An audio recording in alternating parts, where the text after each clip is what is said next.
Meu nome é Leonardo Carboni e vamos ver a termodinâmica, o que ela é e onde ela pode ser observada na agropecuária. Termodinâmica é basicamente o ramo da física que estuda os efeitos da mudança de temperatura, volume e pressão em sistemas físicos fechados em escala macroscópica. Nós temos quatro princípios básicos para compreendermos essa, o que é a termodinâmica. Nós vamos começar pela lei zero. A lei zero diz que se dois sistemas estão em equilíbrio com o terceiro, obrigatoriamente esses sistemas estão em equilíbrio entre si. A primeira lei. A primeira lei é a lei da conservação de energia e diz que a quantidade de calor é igual ao trabalho realizado mais a variação de energia interna. Ou seja, a variação de energia interna do sistema é dada pela diferença entre o calor absorvido e o trabalho realizado pelo sistema. A segunda lei. A segunda lei diz que todo processo natural é irreversível.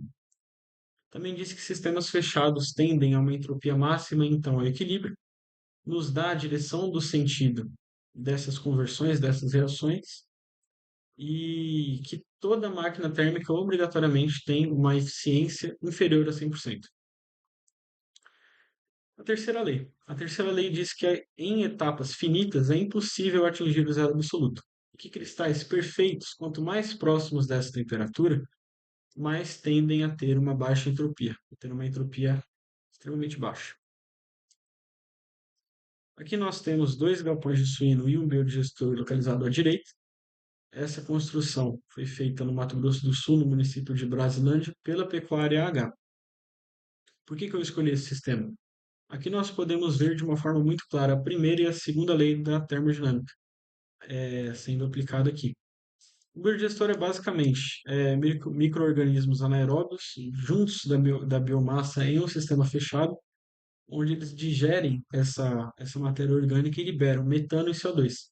Metano e CO2 juntos são chamados de biogás. Termodinâmica também é diretamente observada no metabolismo dos micro-organismos que precisam de uma temperatura adequada para ter uma eficiência desejada. E o biofertilizante é um dos produtos desse sistema, é rico em matéria orgânica, rico em micro e macronutrientes e tem um pH de aproximadamente 7,5. Como que a geração de energia é feita através do biogás? A conversão de energia química do metano em energia térmica na combustão do motor, que converte em energia mecânica no movimento dos pistões do virabrequim e também no movimento do rotor dentro do estator do motor, do gerador, desculpa, de energia por indução, e então em energia elétrica, após a passagem pelo gerador. A primeira e a segunda leis da termodinâmica são claramente observadas aqui, já que a gente percebe a conservação de energia desse sistema e a segunda lei da termodinâmica, que parte dessa energia foi dissipada. Uma grande parte dessa energia foi dissipada, já que cerca apenas de entre 19 e 27% dessa energia é realmente aproveitada. Em relação à baixa eficiência do sistema de geração de energia através do biogás, existe o sistema de cogeração, o CHP. O CHP é responsável por absorver o calor que seria desperdiçado nos gases de escape, que chega a mais ou menos 400 graus, e água de arrefecimento, e reaproveitar através de trocadores de calor para aquecer o biodigestor e elevar a temperatura para cerca de 30 a 40 graus, que é a temperatura ótima para a eficiência desses micro-organismos. Esses micro-organismos, numa temperatura ideal, têm uma taxa metabólica maior e logo convertem mais metano e CO2, formando biogás. Eleva a eficiência desse sistema de 25 até 80%, ou seja, vira um desperdício de apenas 15% contra 75% anterior. E aproxima-se mais ainda do princípio fundamental da primeira lei da termodinâmica, que é a conservação total de energia. Bom, eu sou o Eduardo e eu vou falar da importância do estudo da termodinâmica na produção de leite, que está diretamente ligado ao conforto animal e, consequentemente, diretamente ligada à produção. Então, a temperatura adequada do ambiente influencia muito na produção leiteira devido às raças dos bovinos com maior aptidão para leite serem as raças taurinas, que são provenientes da Europa, onde o clima é mais ameno e mais fresco do que no Brasil, que tem um clima na sua maior parte tropical. Para a gente conseguir regular a temperatura do ambiente, existem diversas maneiras e isso é muito eficaz, já que as vacas são classificadas como homeotérmicos e elas conseguem regular a temperatura corporal por meio de atividade metabólica. As vacas elas têm uma ótima característica, que é a boa conversão do alimento na produção de leite. Porém, isso tem um custo, que é a liberação de calor, que chega a quase 1,2 kWh de calor, por conta do seu processo de digestão no rumen, que é um dos 4 estômagos da vaca. As maneiras de estabelecer o controle térmico, entre elas a gente tem a que é mais utilizada hoje em dia na maioria das produções, que é realizar a ordenha dos animais nas últimas horas da madrugada e nas primeiras horas da manhã, né?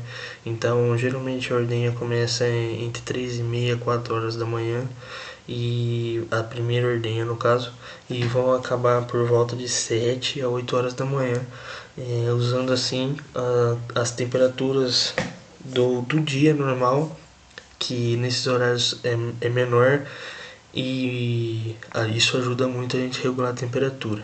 Outro jeito também de você manter a temperatura adequada dentro do compost barn, que é o lugar onde as vacas descansam ou passam pelo período ósseo, que é o período que elas ficam apenas deitadas ou em pé ruminando. A gente pode usar grandes ventiladores, como você pode ver na imagem à direita, e também aspersores para, entre aspas, irrigar os animais, utilizando a água como regulador térmico. Bom, agora eu vou falar sobre a importância do estudo da termodinâmica para a irrigação de culturas. A irrigação ela pode ser usada em diversas culturas, entre as mais usadas hoje é a soja, o milho e a cana-de-açúcar. O Brasil, de acordo com alguns dados da Embrapa, tem de sua área plantada, total da sua área plantada, entre 8,5% a 10% de área irrigada. A irrigação traz diversos benefícios, aumenta muito a produção e permite a gente produzir em lugares que antes não eram possíveis, mas ela também tem uma série de riscos em relação à perda de água, desperdício de água, que deve ser levados em conta principalmente pela temperatura. As maneiras que a gente tem de reduzir as perdas de água por conta da temperatura a gente irrigar novamente nas primeiras horas da manhã ou nas últimas horas da madrugada, que é onde a gente tem o horário que a temperatura do dia é um pouco menor e a gente tem menos ventos, que também permite que a gente economize água. Então a gente reduz essas perdas em até 35% por conta disso.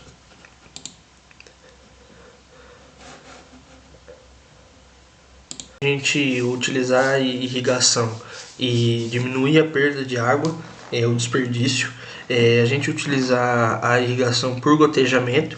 Como você pode ver na imagem, ela é uma mangueira que dispõe de alguns furos em determinados pontos da mangueira, e como o nome já diz, gotejamento, as gotas vão caindo pouco a pouco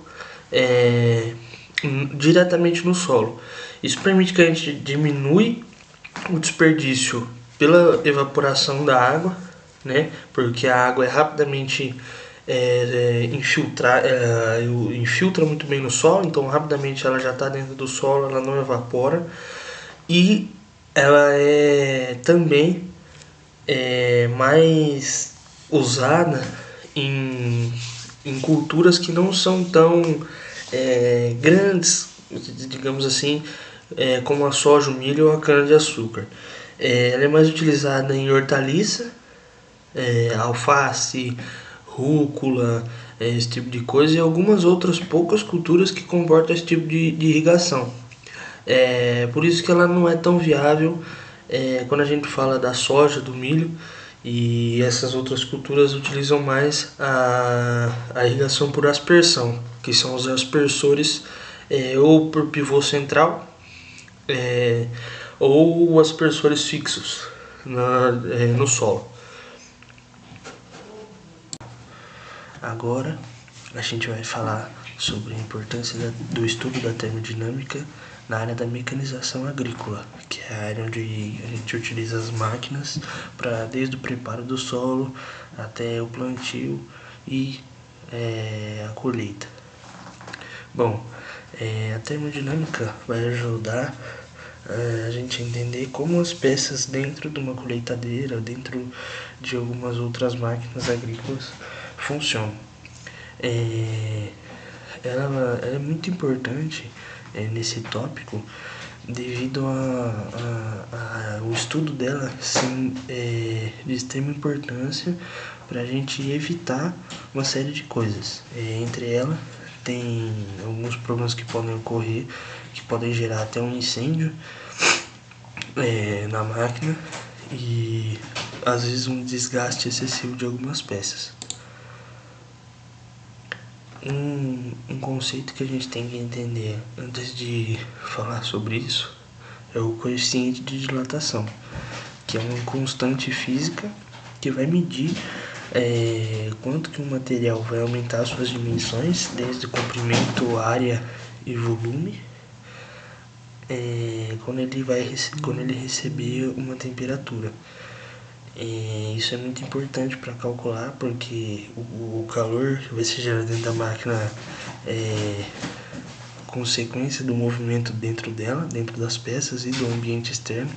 Então isso vai ocorrer de uma forma ou outra, então o planejamento disso é muito importante. O coeficiente de dilatação térmica é crucial para a máquina porque vai determinar quantos seus materiais, pode ser desde aço, borracha, alumínio, vão expandir ou contrair com a variação de temperatura na operação, que foi o que eu falei. Vai evitar o travamento de engrenagem, quebra de componentes e desgaste excessivo de rolamentos e desalinhamentos. Muitas partes das máquinas hoje em dia são movidas a engrenagens e correias, e isso gera muito calor por atrito, e isso vai fazer com que as peças possam dilatar excessivamente, e aí precisa de um planejamento específico para isso.